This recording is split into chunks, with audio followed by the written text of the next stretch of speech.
Whoa! Oh, they're not bats, they're just pigeons, look.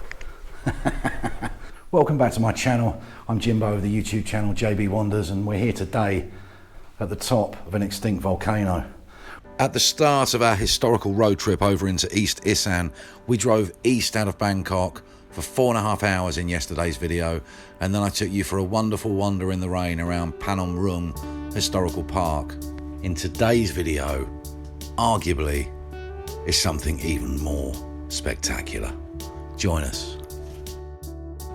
It rained the entire time at Phanom Rung. It didn't stop the experience. It was wonderful, but I looked like a drowned rat, so I dried off. I changed my shirt, changed my shorts, drove about 10 kilometers to Prasat Muang Tam, and I'm so pleased that we did. This place is incredible.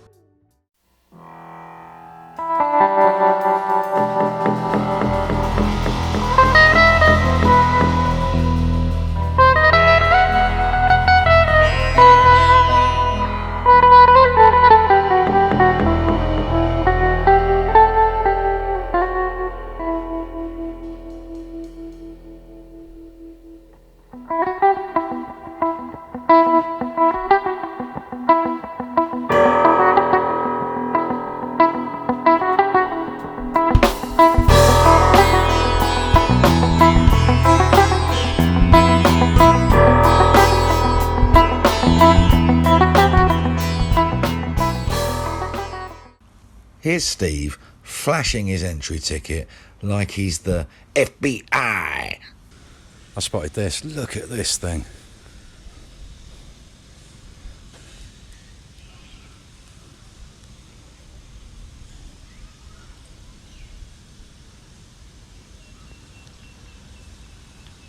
Nice. I spy old stuff through there. Let's go. Prasat Muang Tam. This place looks pretty impressive, and again, it's over 1,000 years old. It was built in the late 10th century, so the late 900s. Predates Ayutthaya by a good few hundred years, but not Dharawadi.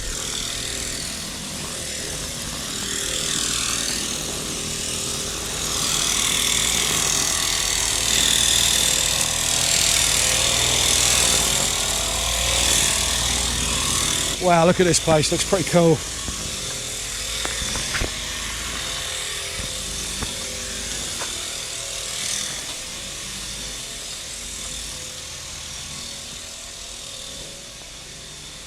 Well, these 8-petal lotus flower carvings, they're everywhere, look.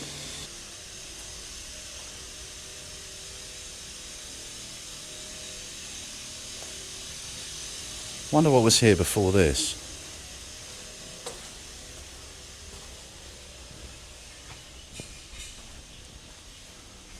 Oh my word.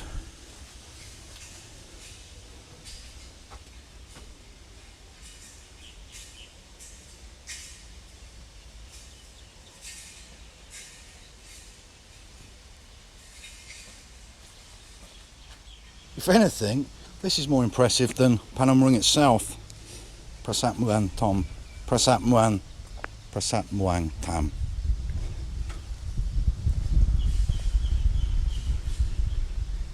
Over 1,000 years old. Can you imagine what this place has witnessed?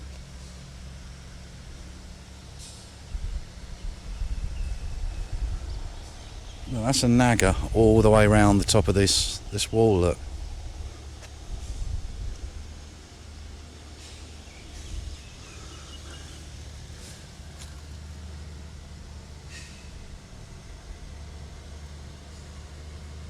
Très impressive.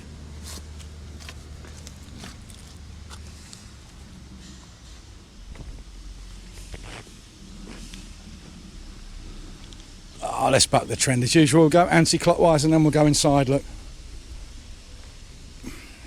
Who am I kidding? Let's go straight in.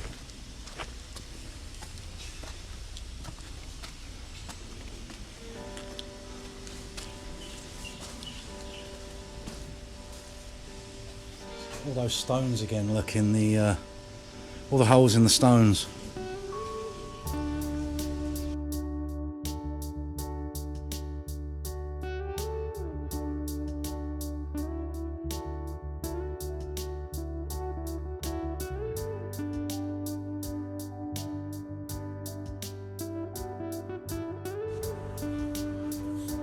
It is my very great pleasure, my friends, to welcome you to Prasat Muang Tam. We're about 8 kilometres away from Phanom Rung, where we visited in the last video. And we're here at a Khmer Hindu temple in Prakan Chai district, Buriram province, Thailand. We can date roughly this construction to the late 10th and early 11th centuries. And the primary deity was Shiva. Lord Shiva, the destroyer. Although we can see there's some evidence that Vishnu was also worshipped here too. Was he worshipped at the same time, or was he worshipped before Shiva? And did Shiva the destroyer come in and take everything? And like nearly every Hindu temple, Muang Tam is orientated towards the east. It isn't necessarily facing Angkor Wat, it is facing the east.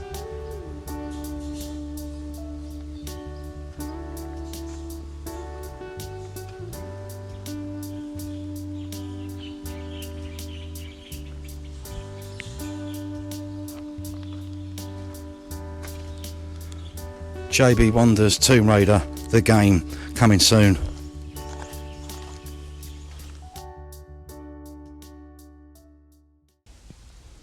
Oh, even Zorro's been here.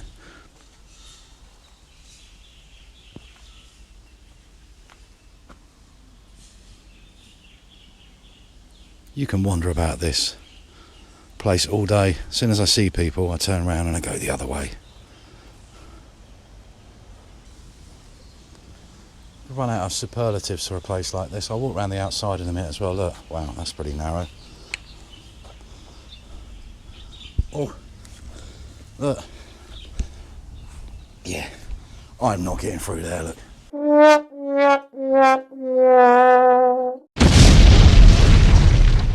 Way too fat. We'll go round. Wow, I'm actually not getting through there, look.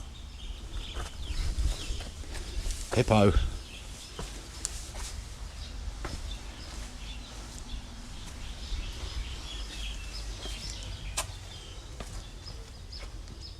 Look at this place. It's absolutely incredible. Oh, the wanderers go round the outside, round the outside, round the outside.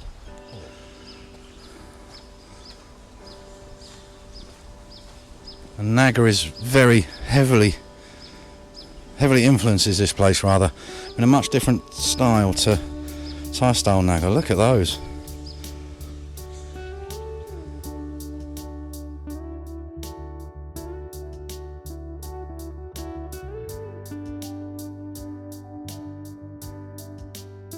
One of the unusual features of this temple are the ponds. We've got these 4 large ponds at the corner, all 4 corners of this enclosure.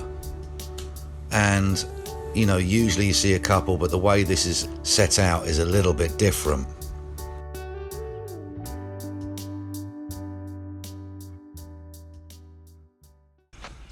I find it fascinating, I really do, that these are at least 1,000 years old. It's incredible, look.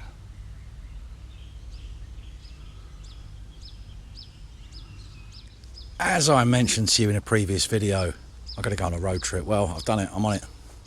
I'm on the road trip. I've gone, or I'm going as far east as you possibly can here in Thailand. Going to go to some amazing places, some man-made and some natural wonders.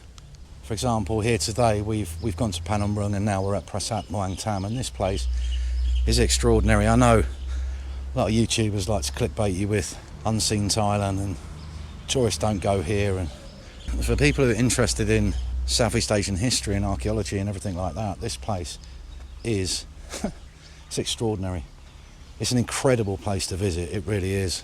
It took me about 4.5 hours to come to, well, it took me about 4.5 hours to get here this morning. Some of the places that we have around here, even more spectacular. And if you are interested in this sort of thing, or you had an unhealthy obsession with Tomb Raider, this is the place for you. People throw about the term bucket list a little bit too often these days, but this place is worthy of anybody's bucket list.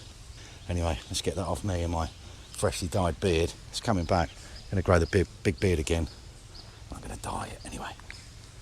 This is a lot of people's favourite place to visit out of all the temple complexes because so few people visit here. If there's somebody in one section, you can walk around to another section and you have the place pretty much to yourself.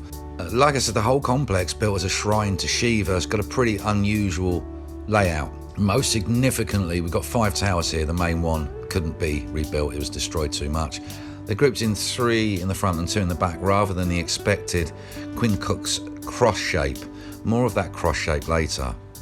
Furthermore, Muang Tam is the only Khmer temple to have 4 L-shaped ponds at each corner. Why is that?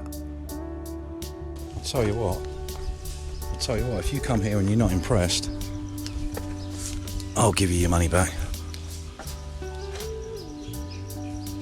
I probably won't, but you won't ask for it. Can wander about and get lost a little bit. It looks like a little maze.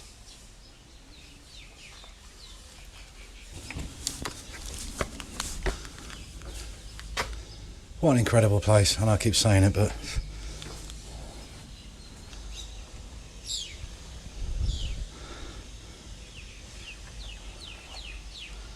well, maybe time for a little sit down now. Just a wonderful place. You can see where they've pieced some of it back together, particularly in the 70s.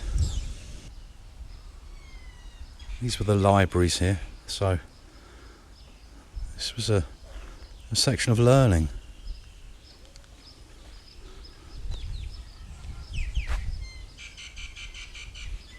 Be great to have access to these books and these libraries still today, but long since perished, I'm sure. Question: if these are all Shiva temples, did Rusi or holy men or sadhus come with them, as you see in the temples near Nakhon Chasi and Nakhon Pathom, early Dara Wadi temples? So these holy men who were here before the Khmer got here, by the way, did they sit around and smoke chillums like they do, saying Boom Shankar? Or did they serve another purpose?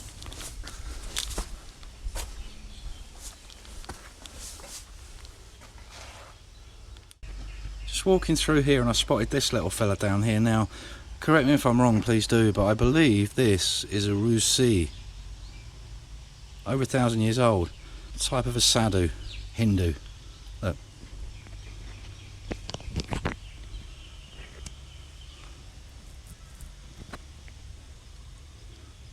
Look where it is, look. Right at the bottom of a doorway, look. Massive door, look. That down there. And there's another one there, look. Fascinating. Fascinating what they have that they're carved at the bottom of these buildings. Maybe it's the equivalent of the English gargoyle. Ah. Yes, you are a prat.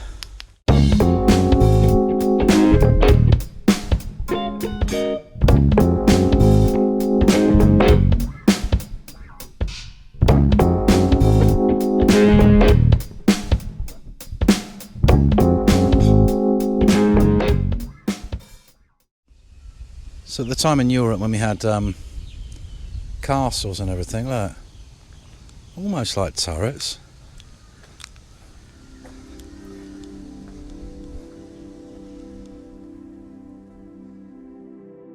Well, hello there, delighted to make your acquaintance. Phineas the Firestarter Firebug here at your service. Please forgive me for running off. We don't have fight or flight in Firebug world, we only have flight. Now, you, sir, look like an international man of mystery. I was just saying to my good lady wife, Felicity, the wannabe Firestarter Firebug, I just said to her, he looks like an international man of mystery, so he does. I am 14,786th in my line, and I heard you saying something before about what was here before. Well, if you want to know that, I suggest you drive up the other volcano to the newer temple, and there will be some answers there. Off you go now. You'll thank me later. Well, You all heard Phineas, so we're going to drive 25 kilometres down this volcano and up its twin.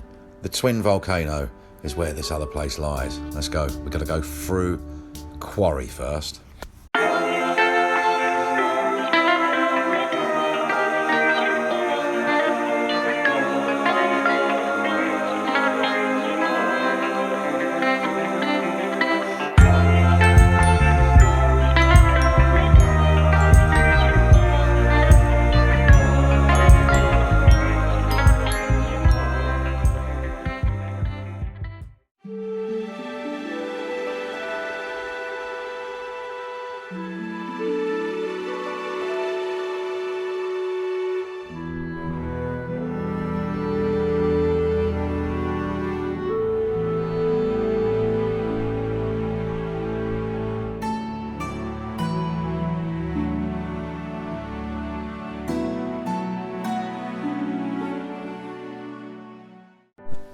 There we go. Pay homage to Buddha's ashes on top of a volcano and admire ancient Sema stones.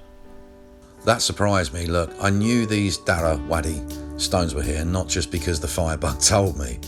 I was coming here to see them anyway, to see what was here before the Khmer and everything else. But you know what? I've been quite surprised by this. Sema, or Sema, S-E-M-A, Mung Sema, was a twin town of Pimai and was very much part of the Dharawadi culture. So we're talking a good few hundred years before the Khmer arrived. Let's go and see if we can find them. Okay, 1977, a famous monk came here to build a temple, and this place was finished in around 1982. Look at these Buddhas, look.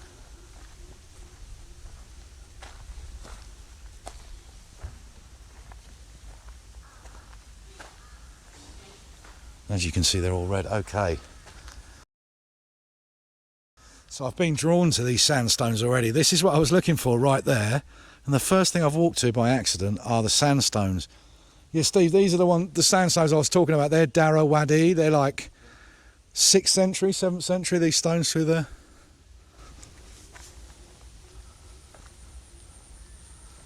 Yeah, it is them, yeah.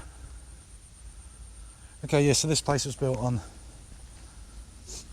a place that was here. Obviously there was something here a long time before. Hello, mate.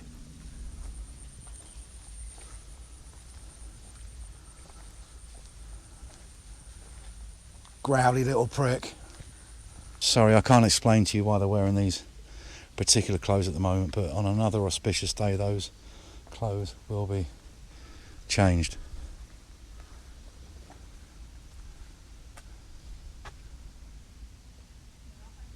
A much more modern style, but nonetheless equally majestic, I'd say. And more of these ancient Dharawadi sandstone, look. Let's go and have a look at those. That's what really interests me about this area is, as you'll see over the next week, is not just Khmer, but we're talking about Khmer mixed with Mon, mixed with Dharawadi. It's interesting stuff.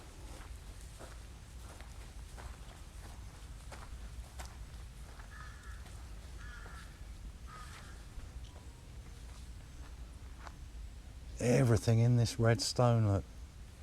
Look, they've even got biddies on, look. Can you see? Or something similar. Can you see the shiny stone in the forehead? It's a shiny red stone in each one of their foreheads, look. You might have to come around here to see it. And that's what I'm saying, look.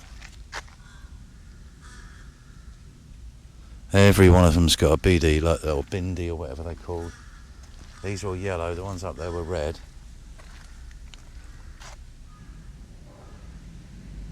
There's a green one there. Right at the top of the volcano is this pretty marvellous edifice. Need someone to go up there and do a bit of weeding. Imagine they probably do that once every 2 or 3 years. Again, Nagar. Completely different style to the ancient ones at Phanom Rung, but I was just saying to my friend here, where does this whole area is like influence of, we go back a couple of thousand years, influence of China, influence of India, mixed with the Siamese and the Khmer, but Also with a little bit of Vietnamese in there as well. Now look, over there is more of a Chinese influence, and then you come back, and back round there is very Hindu.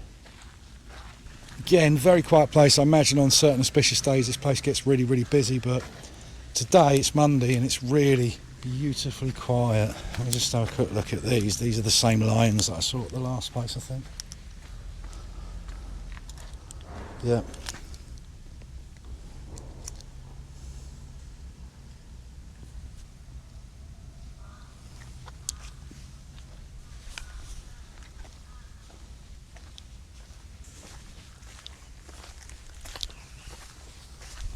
Yeah, this is what I'm talking about right here, look.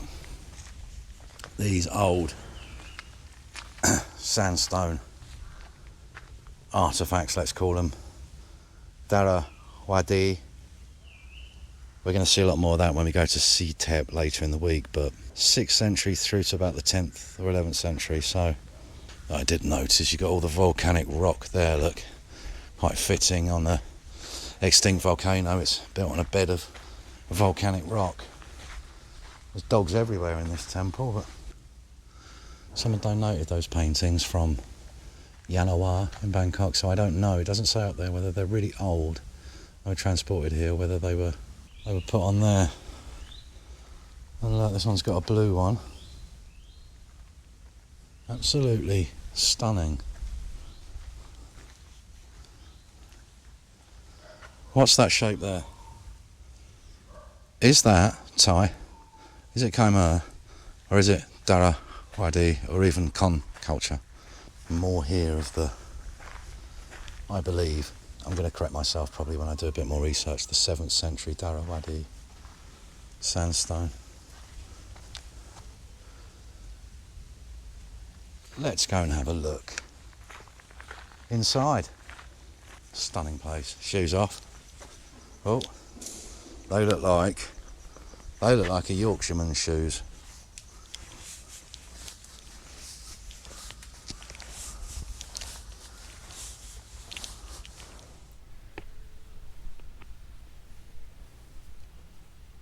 Donations are always welcomed.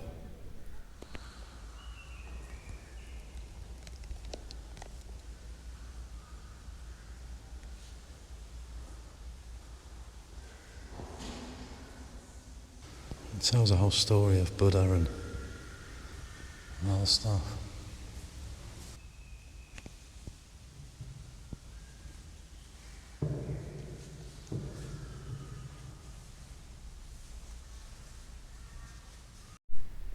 If you do come here, this whole story is in English, look. On the full moon day of Vasak, the Buddha was born in Lumpini Park. Immediately after being born, he walked for 7 steps and shouted, "I have to become the incomparable Buddha." And then 10 metres away is this. We've got a lovely view. This is the volcano, and it tells you about it there, look. So if you read Thai, have a look at that. If you don't read Thai, have a look at that. It's not exactly bright today, but that's still wonderful nonetheless. Another little stop on this historical tour, but like I said, I came here for those. Pre-Khmer seems to be Dara Wadi. Please do correct me if I'm wrong. Just have a bit of a close-up for you can see, so you can see what this looks like. You've got the elongated ears you often see over this side of the world for Buddha, look. Don't always see that though. Is that an Indian influence?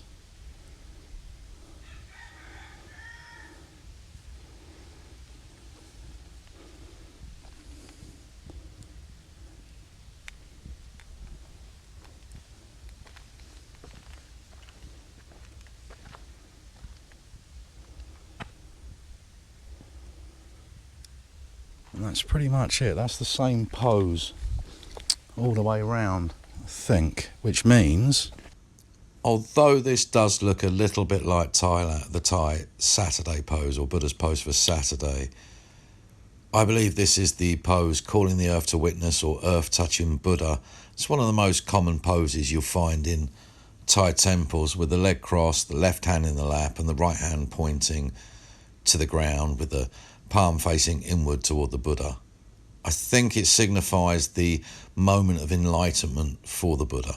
And often, as is the case over here, the fingers are really elongated.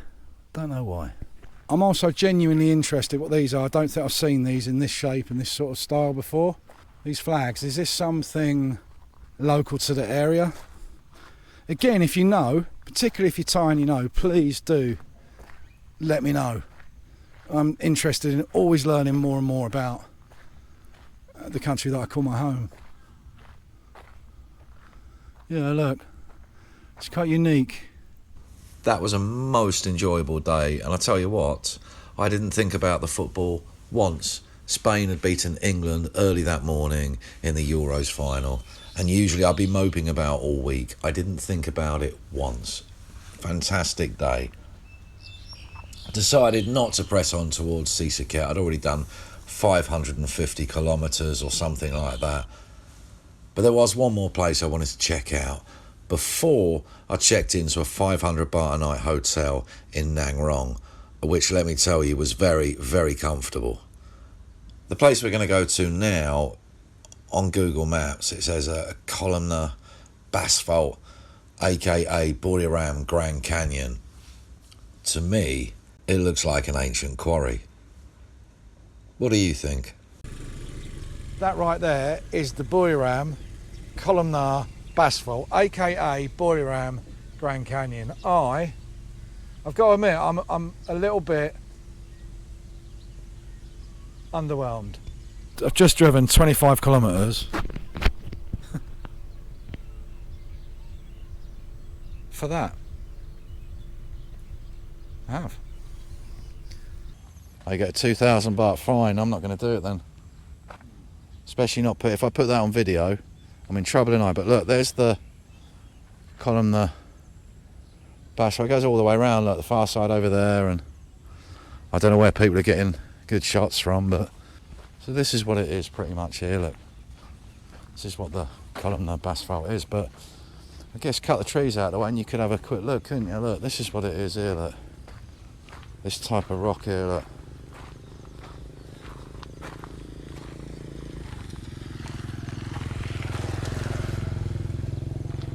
There you go, look, and this is obviously the viewpoint, the best viewpoint, I think. Look, yeah.